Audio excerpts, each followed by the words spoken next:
రాజకీయాల గురించి ప్రస్తావించడం అనేది చాలా సంవత్సరాల తర్వాత మళ్ళీ ఇదిగో ఇప్పుడే జరుగుతుంది.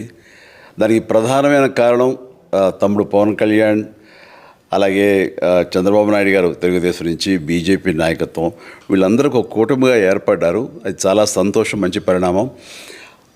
ఈ సందర్భంగా మరీ ముఖ్యంగా ఈ రోజున నేను ఇట్లాగా మాట్లాడడానికి ప్రధానమైన కారణం నా మిత్రుడు, చిరకాల మిత్రుడు సీఎం రమేష్, అట్లాగే పంచగల్ రమేష్ రాజకీయంగా అరంగేట్రం చేసింది నా బ్లెస్సింగ్స్ తోటి. అది తను.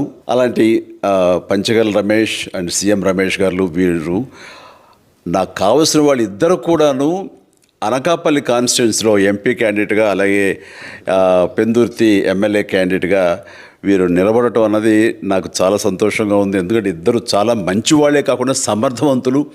ఇలాంటి వాళ్ళు అలాంటి కాన్స్టిట్యున్సీకి, దాని అభివృద్ధికి ఎంతగానో దోహదపడతారు అన్న నమ్మకం నాకు చాలా ప్రగాఢంగా ఉంది. ముఖ్యంగా సీఎం రమేష్ గారికి కేంద్రంతో ఉన్నటువంటి సంబంధాలు, అనుబంధం ఇది మరీ మరీ ప్రత్యేకం. నాకు అది ఎప్పటి నుంచో తెలుసు. వారి గురించి నేను వింటూనే ఉన్నాను, చూస్తూనే ఉన్నాను. అండ్ ముఖ్యంగా ఆ కాన్స్టిట్యున్సీ, అనకాపల్లి కాన్స్టిట్యున్సీ అభివృద్ధికి ఈయన పరిచయాలు, కేంద్రంతో ఈయనకున్న సత్సంబంధాలు ఎంతో ఉపయోగపడతాయి. తద్వారా రమేష్ అలాగే మిగతా ఎమ్మెల్యేలు అందరూ కూడా ఎవరైతే అభివృద్ధి చేయాలి ఆయా ఎమ్మెల్యే నియోజకవర్గాలు అనుకున్నారో అవన్నీ కూడా సజావుగా సాగిపోతాయంటానికి దాని వెనకాల సీఎం గారి కృషి డెఫినెట్గా ఉంటుందంటే ఎలాంటి సందేహం లేదు. అండ్ వీరి నాయకత్వంలో మిగతా వాళ్ళ ఎమ్మెల్యేలు అందరూ కూడాను కలిసికట్టుగా అనకాపల్లి అభివృద్ధికి ఎంతగానో దోహదపడతారు అండ్ రిజల్ట్ చూపిస్తారన్న ప్రగాఢ విశ్వాసం ఉంది. కాబట్టి వీళ్ళిద్దరి గురించి ఈరోజు ప్రస్తావిస్తున్నాను. మీ అందరి ఆశీస్సులు వీళ్ళకి ఉంటాయని ప్రగాఢంగా నమ్ముతూ సెలవు తీసుకుంటున్నాను. ప్లీజ్ వారిని గెలిపించండి.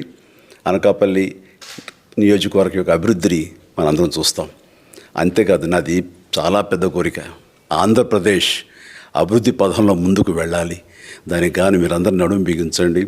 మీరందరూ కూడాను ఇలాంటి వారికి ఓటు వేసి మీరు గెలిపించి అన్ని రకాలుగాను మీ యొక్క ఆశీస్సులు వీళ్ళకు ఉన్నాయి అన్న భావాన్ని మా అందరికీ, ఆ నమ్మకాన్ని మాకు కలిగించండి.